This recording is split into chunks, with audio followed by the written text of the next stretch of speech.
Welcome back to Become a Calm Mama. I'm your host. I'm Darlene Childress. I'm a life and parenting coach. And last week on the podcast, I talked about the concept of attunement.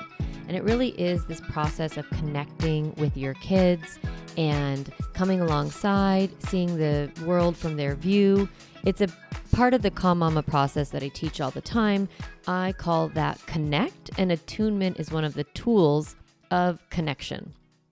So, the reason why I brought that up last week is because I often hear moms talk about how they're so worried that they're like traumatizing their kids, that they're scarring their kids, that they're fucking up their kids, that they're ruining their kids' lives. And they feel really worried about that. And most of the time, they bring that up to me because of a few isolated experiences of them losing themselves in an angry moment and acting in a way that they don't love, like shaming their kid, name calling, being threatening, acting in a way that causes fear and pain for their child.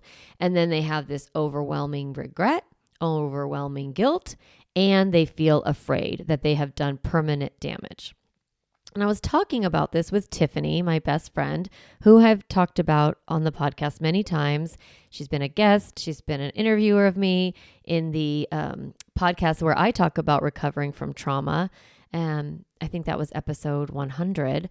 So anyway, Tiffany and I were talking, and we both raised kids together, and we were talking about how moms often say, "I'm so worried I'm going to traumatize my kid, or I'm going to fuck them up." And then she said this sentence that was so beautiful. She said, "The only thing you need to do is attune and repair." And it was so simple and so beautiful and absolutely true. If you want to raise kids that don't experience trauma, attune to them, connect with them, support them in their emotional journey, right? Doing that gentle parenting, that connected parenting work that we've talked about a lot on the pod. And when you don't do it, repair. Help your child make sense of you acting crazy, right? Giving them a narrative to help them understand that it was about you and not about them, so that you can shame-free that moment and not normalize that you're yelling at them, but normalize that, yes, it doesn't feel good. It's a yucky feeling. And that's because I, as the parent, was not emotionally regulated in that moment. That mama had a temper tantrum. Mama had a meltdown. Mama had a big feeling cycle, and I caused pain and harm to you. So next week, I'm going to give you a practice of repair and how to do that work with your kids, and like how to actually have those conversations with your child. I'm sure I've talked about it on the pod. We'll connect the previous episodes to this one in the show notes. But I was thinking about doing that. Like I was like, I'm going to do a 2-part series of attunement and repair. And I realized that we actually need to talk about the guilt that you feel when you do something, when you show up in a way that you don't like as a mom and as a parent, and how if we don't deal with the guilt that we feel and we bring that into our conversation, our repair conversation with our child isn't going to be completely free to experience their feelings and process their emotion with you, because you will be bringing in your own guilt. When you're looking to your child to forgive you, but you haven't forgiven yourself yet, it is going to be difficult for that conversation to be centered in the child's narrative.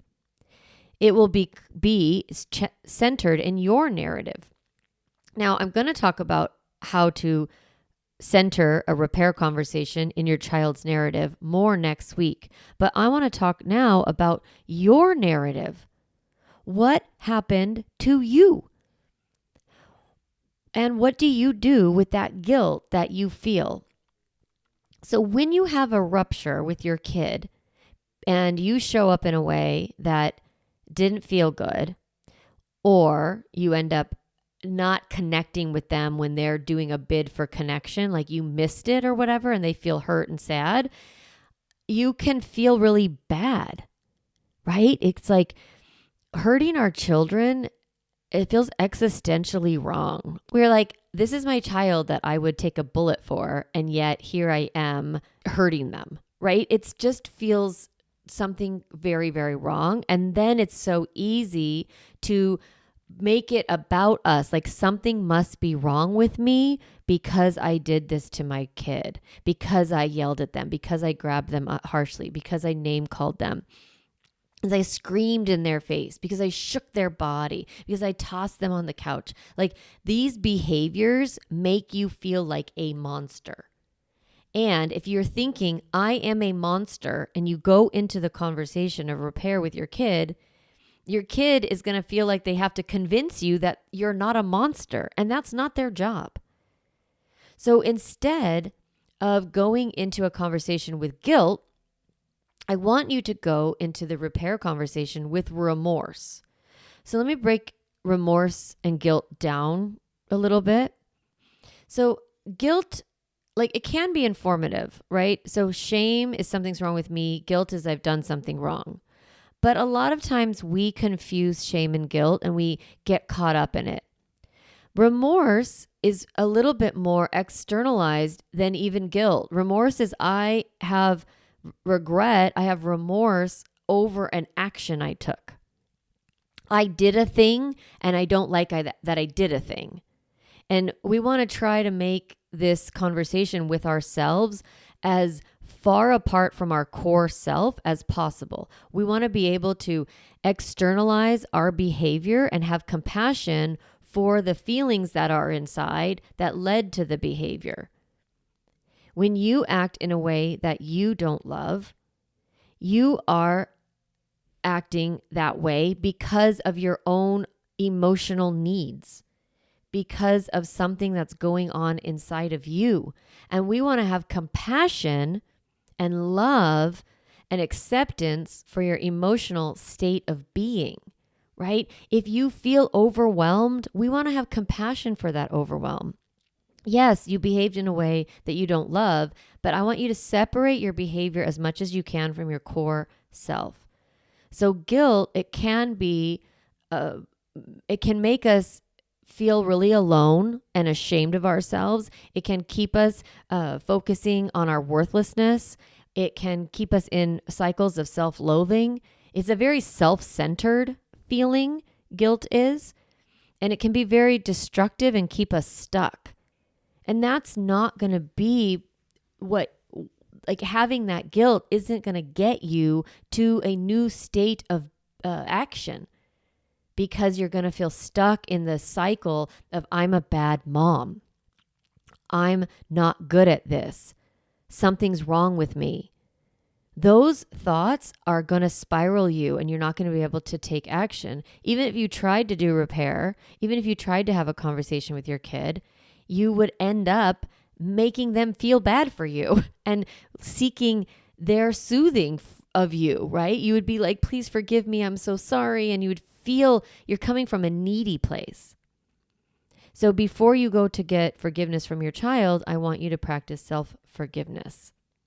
How can you ask your child to forgive you if you haven't forgiven yourself? If you look at your child to make you feel better, if you need something from your child, that's a codependent relationship. That's not a healthy parent-child relationship. As a parent, I am an internalized organism. I can take care of myself within myself. That is what it means to be a leader in your family, to be a strong parent.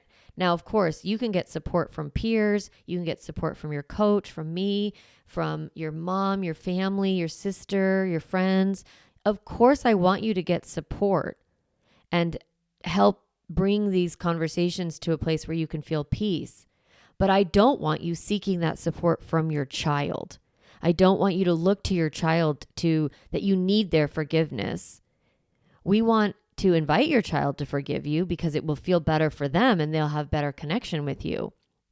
And I don't want you to be coming to that conversation from this self-centered, woe is me, I'm a bad person, please tell me I'm okay. Not being okay until your child forgives you is codependency, and it's not good for your kids.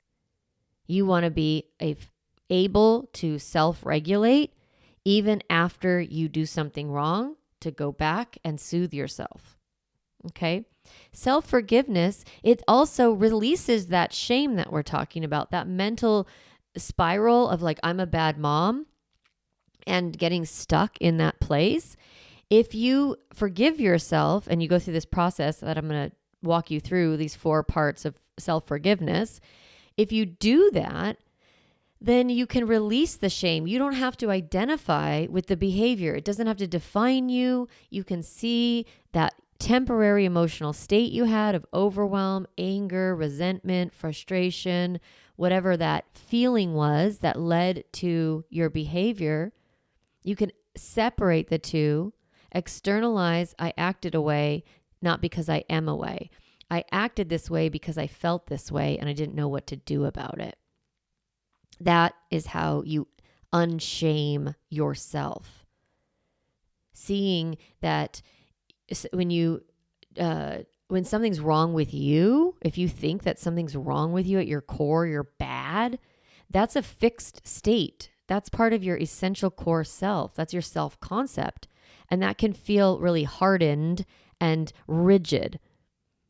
And it can, if you feel that way about yourself, if you think that way about yourself, it's going to be very hard to make change. How can you change something that's permanent? That's part of your core self. Mama, you are not a bad person. You had a moment of overwhelm. Recently, a mom was talking to me. She has 3 small children. And she was trying to get like the baby to bed, and then the older 2 were playing and they kept disrupting her. And she just was like, how do I meet all these people's needs? And she felt really overwhelmed, and she acted in a way she didn't love towards her kids. And it's like, yeah, it's overwhelming to have small children, to have teenagers saying fuck you to you in your face or whatever they do, right? That's hard. And you are a human, and you're going to have a human reaction. Now, of course, the more regulated you are, the better you take care of yourself day to day, the easier it will be for you to pause and reset and take a break and kind of get curious. What do I need? How do I need to take care of my body? How do I need to take care of my mind? And give yourself permission to reset the whole situation. But if you have a very short trigger and you have something that happens and then you respond to it, that we want to grow your pause, right? We want to grow the length of time between the thing and your reaction to the thing. Now, some of you are really good about not reacting right away. You're like, I was calm for so long, and it was like 30 minutes of meltdown, and then I just lost it. Like, okay, excellent. During that 30 minutes, my guess is that you weren't actually self-regulating. And my guess is that you probably weren't co-regulating. You probably weren't making attempts at attunement with your child. Maybe you were, and they weren't, like your child wasn't accepting your attempts, and that's fine. That happens. But then in that process, what did you do to reset your nervous system? How aware were you that you were starting to lose it? That's all I'm wanting to build for you, is awareness of yourself. And part of that is through this practice of self-forgiveness, looking back, reflecting on your behavior. In the Calm Mama course, I have this exercise called What the Fuck Just Happened? And it really is a step-by-step like journal prompt to help you go back and figure out, what was that all about? How did I act? Why did I act that way? What did I need? Asking yourself these questions. So when you do this practice of self-forgiveness, it really is self-reflecting. That way that you can prevent future ruptures. If you forgive yourself for today's rupture and you make a little plan and you go through a process to figure out, like get curious and find out the wisdom of that moment, like what did you need or what could have helped you, and getting curious instead of having condemnation for yourself, having curiosity, having compassion. When you are able to find the wisdom in the past moments, then you can prevent future ruptures. But you won't get there if you are in a cycle of judgment and condemnation and meanness, right? Okay. Whew. So hopefully you feel clear of like, yeah, I need to do the self-forgiveness thing. I understand why. And I'll revisit it again next episode a little bit more, just to remind you of what we talked about. So how do you actually forgive yourself? I love the practical steps. Like, I'm such a step person. I want you to tell me, like, first I do this, then I do that, and then I do this. And I think those of you who listen to this podcast are probably a lot like me and want that too, right? You kind of like, I get it. I like it, Darlene. I like that you're telling me forgiveness, but I don't know how. Okay. It's actually not that complicated, but I'm going to give you a how. So the first thing I want you to do when you see that you are that you had a hard moment, that you didn't act in the way that you wanted to act, that you showed up in a way that hurt your child or your teen. Do you guys hear my dog barking? Shh. I want you to start with this sentence. I am worthy of love and forgiveness. That's it. I really want you to put your hand on your heart. I'm doing it right now. And taking a deep breath and then exhaling and then saying, I am worthy of love and forgiveness. If you saw my hands, one of my hands is on my heart and the other's on my belly, because I feel that pain when I hurt my kids. I feel it in my stomach. I feel it in my gut, in my core. So putting your hand on your heart, putting your hand on your belly, putting a little bit of pressure and saying, I am worthy of love and forgiveness. You have to tell yourself that you get to be forgiven. You get to let yourself off the hook. I was just thinking of like one of the obstacles to forgiveness, self-forgiveness, might be that if we forgive ourselves, we might be afraid that we won't change our behavior. And that's just not true. The only way you will change your behavior is through this act of self-forgiveness. So giving yourself a moment, I am worthy of love and forgiveness. That's the foundation from which we're going to move through the next few steps. So the first step in self-forgiveness is acknowledge. Acknowledge being honest about your part in the rupture, your wrongdoing. Really saying, yep, I yelled fuck you really loudly to my child. Or I said, you're a goddamn moron. Or what, like write it out and write what you said. Like look at it. Like actually kind of acknowledge what happened. I love to also acknowledge what happened to the kid. Like acknowledge your behavior and then their face, their reaction, what you saw in them, what they said. Just kind of being honest about the scenario, kind of laying out the facts without going into a lot of judgment. Just what were the facts? What happened? What did you say? What did you do? This helps us externalize what was going on there. Then allow yourself to feel the pain of remorse and regret. You might feel shame. You might feel anger. You might feel a sense of betrayal. You might feel confusion. You might feel self-doubt. All those things are temporary emotional states, and they will pass. When people say feel your feelings, this is what they're talking about. Allowing your emotions that come up when you look at what you did. I'm embarrassed. I'm really sad. I feel angry. I feel resentful that I had to do that by myself. Like whatever comes up, I want you to allow some room for you to experience your emotions. You can also get curious about the emotions. Like, what are they teaching you, right? Acknowledging you have some shame about what happened. You also maybe want to acknowledge and allow for sort of some of that resentment towards your kids, freeing yourself from that feeling. There's a lot of wisdom in how you acted. And so when you are bringing up all those feelings that come from like your shame or your guilt, your remorse and your regret, you can also start to allow for a little bit of curiosity of like, what is this behavior showing me? Instead of just criticizing yourself for the feelings that you had, you can get curious about what happened. I'm always like, hey, darling, what the heck is going on? I actually talk to myself like, hey, girl, what do you need right now?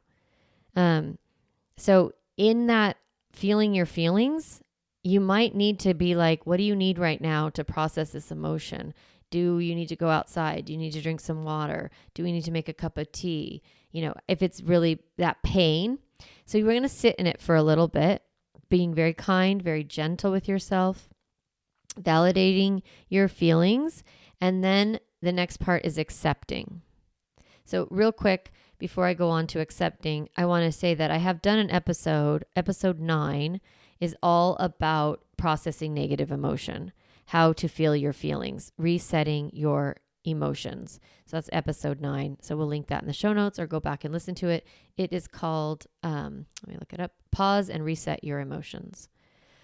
So we acknowledge what happened. We allow our feelings about what happened. Then we accept that happened.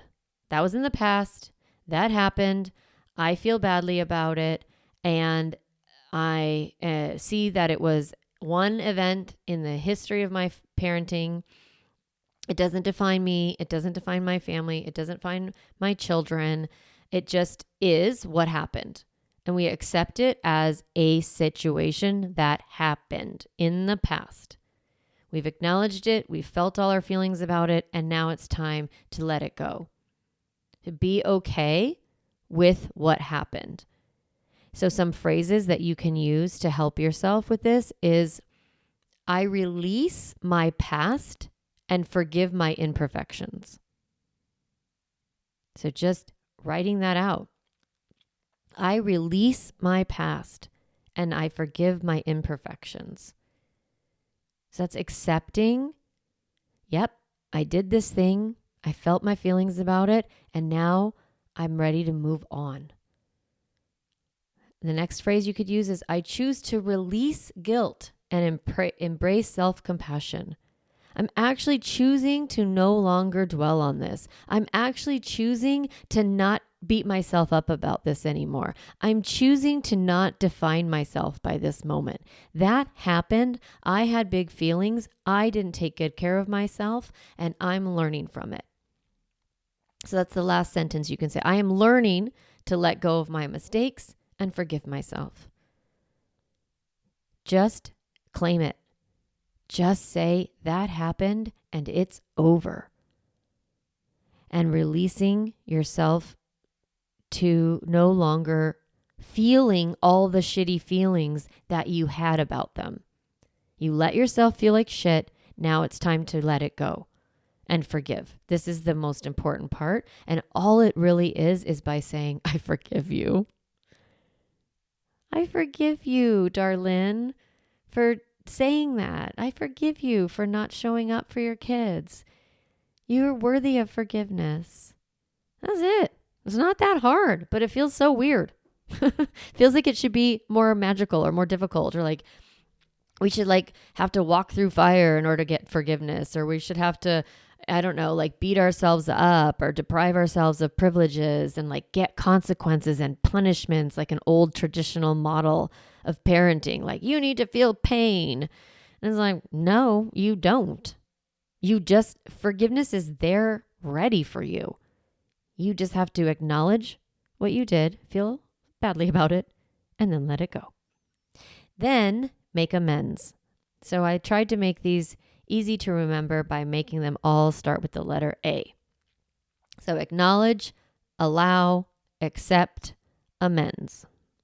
Amends is what I'm going to talk about next week, is having that repair conversation with your child and saying to them what happened and giving them that narrative so that they don't feel like they're a bad kid, that they don't feel like something's wrong with them, that they don't have to walk around worrying about, is my mommy going to blow up at any time? Am I safe here? Am I loved? We don't want our kids to internalize our moments of dysregulation as permanent states of being. We don't want them to be afraid. We want them to feel safe and secure. You are going to mess up. Your child is going to have moments where they don't feel safe and secure, where they feel worried, where they feel fear. That's normal. And your role is to let them know that happened. It really did. I really did yell at you, and you really did feel scared. And that's a normal feeling, and you get to feel scared. You get to feel mad at me. You get to feel hurt. You get to feel worried. And I get to let you know that I'm sorry and that I'm working on it. And that when I have a big feeling, I'm going to take care of it. And I'm going to grow from this. So please forgive me. That's it. So you forgive yourself so that your child can forgive you. So your child can forgive themselves.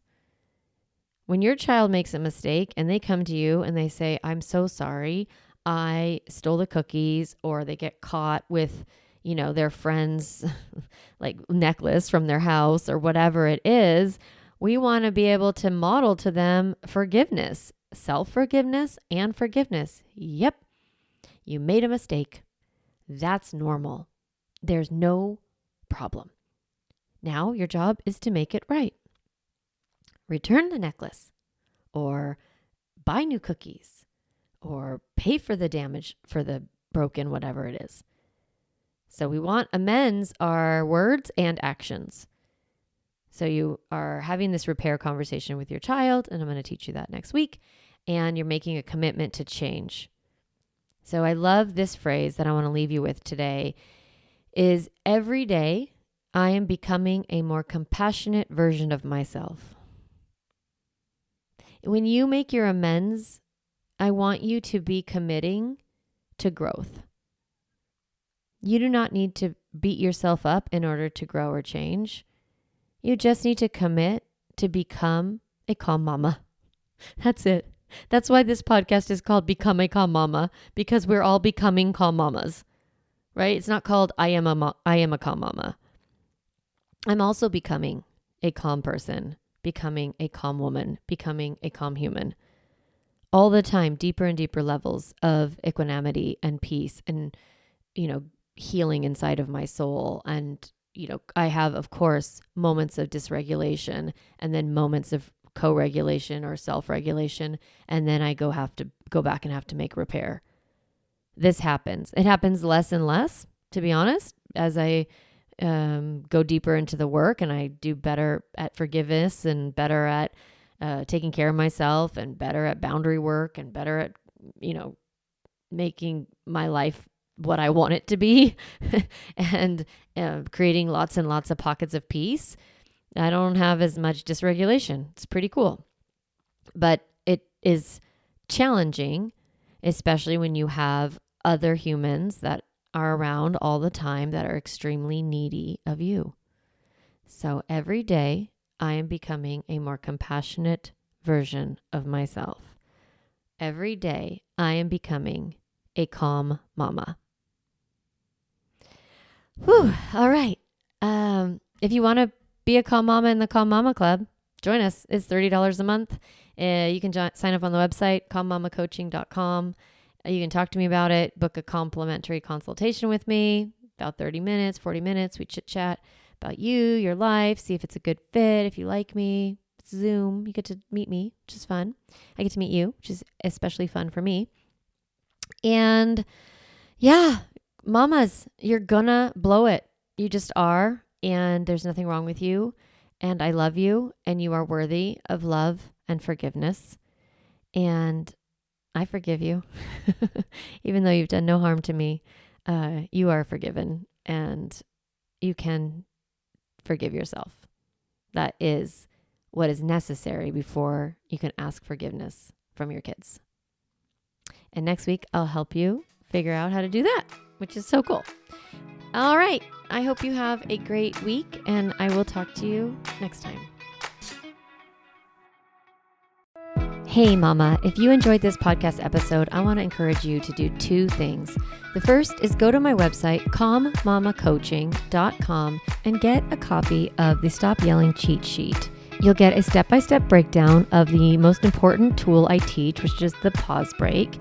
And you'll also get 40 ideas to reset your body and balance your nervous system so you don't have to yell at your kids. You can get a copy of that, again, at my website, calmmamacoaching.com/stop yelling. The other thing I'd love for you to do is go to Apple Podcasts and rate and review this podcast so that other moms can discover empowering and helpful, practical parenting strategies, just like you did today. Thanks so much for listening to the podcast. It means a lot to be in your ear every week and to support you on your parenting journey.